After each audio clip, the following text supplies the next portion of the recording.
Nossa caminhada hoje aqui é para tratar da questão da reputação ou do caráter. Alguém disse muito bem que reputação é aquilo que a pessoa pensa que você é. O caráter é aquilo que Deus sabe que você é. A reputação está ligada muito às pessoas e o que elas pensam a nosso respeito. O caráter é aquilo que nós somos diante de Deus. É algo essencial. Minha reputação pode até ser apreciada por alguns, mas se alguém souber a verdadeira realidade dos meus pensamentos, com certeza essa pessoa não vai dar o crédito que eu gostaria que eles dessem. Se alguém pudesse tirar a foto, o retrato dos nossos pensamentos, dos meus pensamentos, ou fazer um raio-x do que eu estou pensando, como é que ficariam as coisas? Então, essa imaterialidade dos pensamentos nos deixam às vezes com um conceito favorável na nossa reputação. Muitas vezes eu me esforço para ser adequado. Todavia eu nem sempre consigo pensar e proceder com a mesma pureza que eu idealizo. Idealizo com muito mais adequação do que na realidade eu consigo viver. Eu me imagino, por exemplo, santo, porém quando eu olho para dentro de mim eu me vejo sujo. A minha hipótese de santidade não bate com a minha máscara de hipocrisia. E isso me torna até mesmo desanimado comigo mesmo. Não consigo ser o que eu gostaria de ser, o que eu vendo para os outros. Não consigo ser o que sonho e o meu pesadelo me incomoda. Quantas vezes eu me esmero para fazer bem o meu papel no público, no palco, mas eu tropeço exatamente no camarim, lá na intimidade, lá no meu interior. Eu vejo que eu não sou aquilo que eu estou vendendo. Quando miro-me num espelho sem espectador, eu vejo os sinais das espinhas e eu sofro com essas marcas que eu não posso apagá-las. Contudo, se houver alguém mirando-me, eu passo base para disfarçar. Eu tento me maquiar, para você não ver as marcas da minha existência. Eu tenho muito medo que me descubram e não me admirem mais. Já observei que eu sou mais atento aos aplausos do que ao afeto. Eu sou mais cuidadoso para merecer aplausos do que para receber afetos. Isso indica que, de certo modo, eu sou mais carente de admiração do que de amor. Mas eu sou, de fato, necessitado de amor. No fundo, eu tenho mais medo dos outros do que de Deus. Isso até me parece razoável.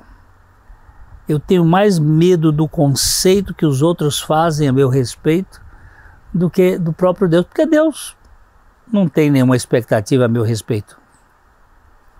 Deus já sabe de tudo. Ele não tem nenhum conceito de avaliação a meu respeito.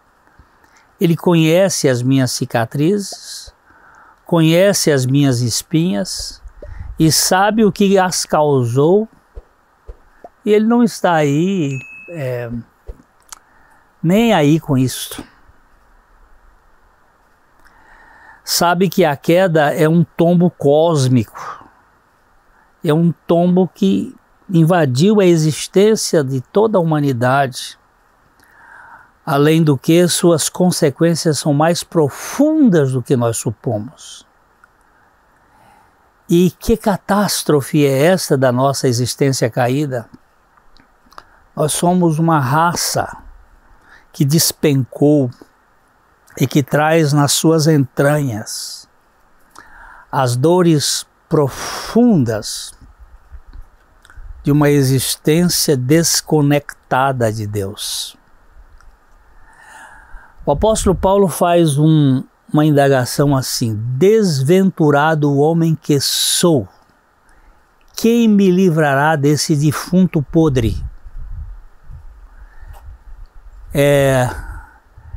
Essa é uma pergunta existencial apresentada muito bem pelo apóstolo dentro do contexto romano. Quando um criminoso matava alguém em Roma, no Império Romano, ele podia ter o corpo do defunto atado ao seu, amarrado ao seu. E ele carregava aquele corpo em putrefação até que os pedaços decompostos iam se desprendendo. E ele diz assim: eu sou uma pessoa desventurada. Quem me livrará deste corpo de corrupção, esse corpo podre? É certo que não vejo saída em mim, com o meu cadáver atado a mim. Tampouco consigo crer que Deus esteja interessado em me libertar dessa carniça. E aí a existência começa a ter um sentido do huis clos de Sartre, das mônadas de Leibniz, um lugar fechado, sem portas nem janelas, sem saídas, onde eu vou consumindo a fumaça da minha própria chaminé, da minha própria fogueira, da minha própria lareira. A existência se torna muito difícil. Então, como sair dessa situação? Temos que esperar um milagre. Um milagre de Deus. Milagre de Deus querer me desatar de mim, já que meu querer não consegue querer o que Deus quer. Eu não consigo querer a vontade de Deus. É preciso um milagre de converter a minha vontade que vive de má vontade para ter boa vontade de querer Deus.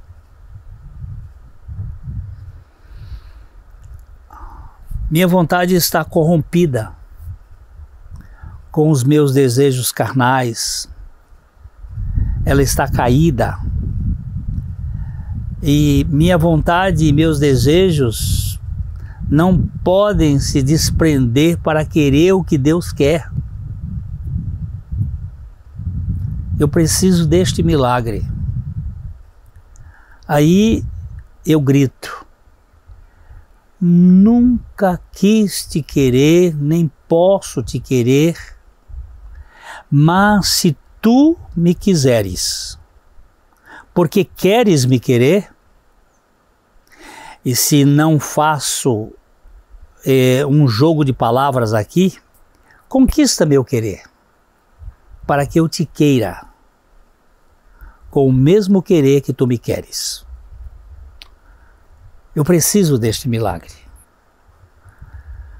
O meu nome é ego. Para contigo, eu sou mais resistente do que o brilhante. Para os meus desejos, mais frágil do que a casca do ovo. Meu nome é ego. Para Deus, eu sou mais resistente, mais duro do que um brilhante. Mas para os meus desejos, eu sou mais frágil do que a casca do ovo. Eu sempre tendo para aquilo que eu quero para a satisfação dos meus instintos mais baixos. Eu me debato, me estribucho contra aquela expressão: seja feita a tua vontade, assim na terra como no céu. Porque quando eu digo seja feita a tua vontade, assim na terra como no céu, eu estou dizendo: eu abro mão da minha vontade. E como é difícil. Como é difícil. Eu não preciso de uma tentação fogosa.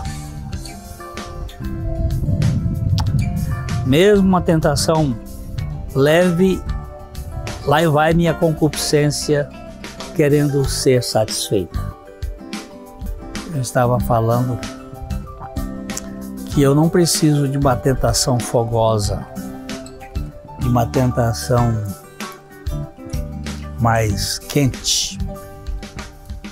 Basta uma tentaçãozinha para que a minha concupiscência busque satisfação.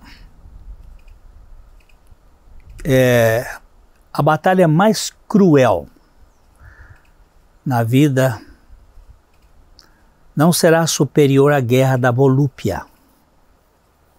Se os meus desejos não forem crucificados, não há nada que seja capaz de dominá-los.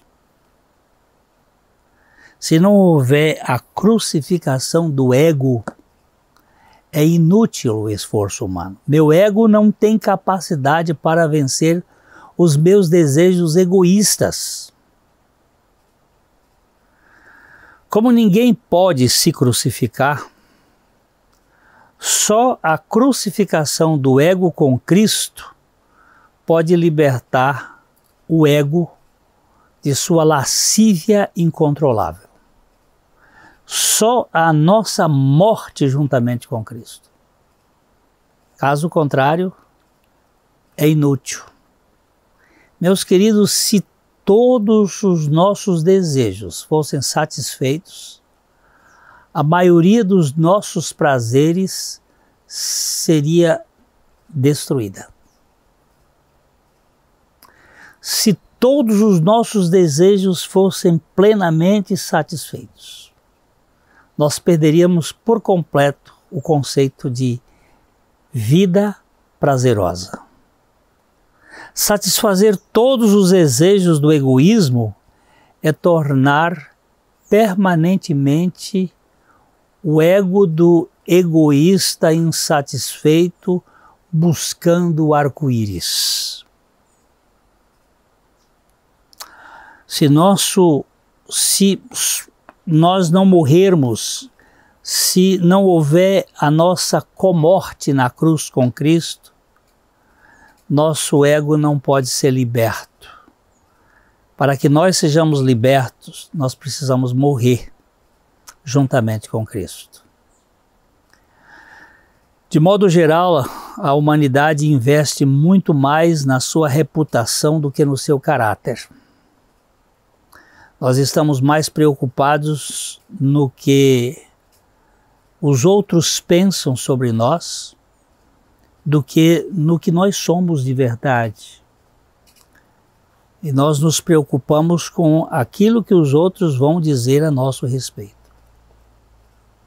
Mas o cristianismo é a fé para os preparados para nadar contra a correnteza. É a crença dos radicais que não se importam com a opinião alheia, mas com a vontade de Deus. Não é a correnteza das opiniões humanas. É o seja feita a tua vontade, assim na terra como no céu. A fé cristã, ela não se baseia na opinião pública, mas na verdade de Deus, na palavra de Deus.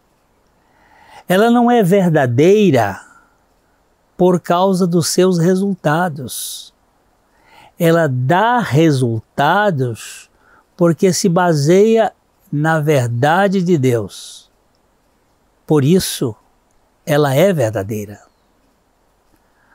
E nós precisamos nos atrelar a esta realidade da palavra de Deus. As palavras do profeta parecem apenas um sonho distante. O profeta Sofonias, no capítulo 3, do verso 17, ele tem uma expressão que ele diz assim: Ele, isto é, Jeová, Deus, Jesus, Ele se regozijará em você. Com o seu amor, o renovará. Ele se regozijará em você com brados de alegria. Espera aí, isso aqui é uma coisa paradoxal. Dizer que Deus se regozija em mim, dizer que Deus se alegra em mim, isso sempre foi difícil para mim imaginar que esse Deus sente a meu respeito alegria. Como Ele pode se sentir assim com todas as minhas falhas e imperfeições? Como é que Ele pode sentir alegria em mim desse jeito? Tenho certeza de que qualquer pessoa, ao se examinar, encontra fraquezas suficientes para que Deus a deixe de lado e ignore os pedidos que ela lhe faz. Tenho certeza que nós não temos dignidade para estar na presença de Deus nenhum, a não ser que você seja completamente autocentrado a ponto de não ver outra coisa a não ser você mesmo. Esses momentos de insegurança me levam a me ajoelhar arrependido e me fazem dobrar e redobrar os meus esforços para ser mais leal a Deus. Eu quero que Deus me aceite. Eu tento fazer isso com que Ele me aceite pelo que eu faço. Mas nunca tenho certeza de que o que eu estou fazendo é bastante para que Ele se deleite em mim. Eu tenho feito coisas, mas eu sei que nunca o que eu faço é suficiente para que Deus me ame de modo que eu me sinta seguro. Mas Deus não precisa que sirvamos a Ele para atrair sua atenção ou seu afeto. Deus nos ama com amor eterno. Há uma frase de Philip Yancey que ele diz o seguinte: na graça não há nada que eu faça para que Deus me ame mais. E na graça não há nada que eu faça para que Deus me ame menos, já que Deus me ama com amor eterno. Ele quer que eu o sirva como resultado do amor que Ele já nutre por mim em seu coração. Ele quer que nós o sirvamos como resultado deste amor que Ele expressa por nós, que Ele expressou por nós na cruz. E este amor é eterno. E este amor é incondicional. Se você ainda não sabe disso, você não pode imaginar a liberdade que o espera. Quando você encontrar não tanto a preocupação com a sua reputação, mas com o caráter que lhe foi dado em Cristo Jesus. Isso não significa que Ele aprove tudo que eu faça, mas Deus me libertou para que eu soubesse que Ele me ama. Me ama absoluta e completamente. Não é um amor de troca, de toma lá, dá cá. Há um pregador americano que eu gosto muito, chama Wayne Jacobsen. Ele disse: fez-se luz para mim quando tomei plena consciência de que não é o medo de perder a graça de Deus que nos conduz à amizade com Ele e transforma a nossa vida. Não é o medo de perder a graça de Deus. Porque muita gente, eu não vou fazer isso porque eu tenho medo que Deus... Não é. É a certeza do seu amor incansável por nós. Mesmo em meio às nossas fraquezas e defeitos, que nos conduz à plenitude da vida. É isto, é a certeza do seu amor, amor eterno. O medo jamais, diz ele, o medo jamais me conduziu às profundezas da vida de Deus. Jamais me conduziu às profundezas do seu poder transformador. Mas a coisa dizer assim, eu descobri sua alegria por mim. Isto aí é realmente desafiador. Agora sei que o segredo para se alcançar a graça de Deus não está no que eu lhe dou, e sim no que Ele me deu. Não é o que eu faço, é o que Ele fez. Deus nos deu Jesus para nos libertar de nós mesmos. Deu a nossa morte com Ele para poder formar o nosso caráter pela sua vida. A vida cristã não é mera reputação, mas é o caráter da vida de Cristo em nós. Eu espero que você ganhe essa dimensão, porque é aí que está a realidade mais profunda. De coração para coração. Vamos aqui encerrando para, no próximo programa, estarmos juntos, se Deus quiser. Até lá.